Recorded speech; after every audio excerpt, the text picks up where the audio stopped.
It's the first day of an air traffic cutback to ease the strain on the air traffic control system. Controllers are shorthanded because of the federal government shutdown, so the FAA is limiting air traffic at 40 of our busiest airports, 4% at first, up to 10% in a few days.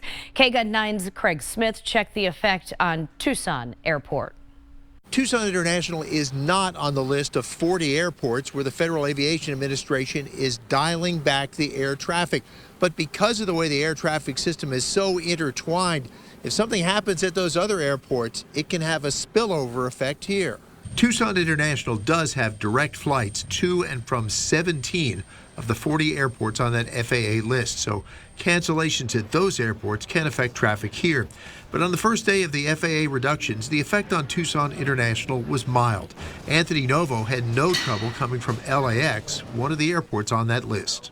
Since we're coming from Los Angeles, it was either flying or we're actually going to drive. So if it did get canceled, worst to worst, we're going to just drive 8 hours.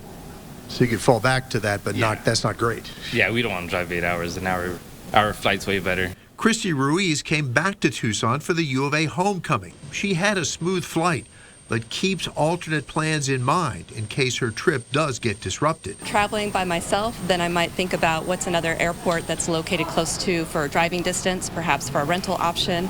I might also think about where do I have friends and family and resources in the area. If I were traveling with a friend or a partner, then we might divide and conquer, pull out both of our iPads and iPhones and search for alternate options. Amy Kramer and her family are headed for the Tanque Verde Guest Ranch. Their flight was fine, but she's wishing she'd bought some extra trip protection.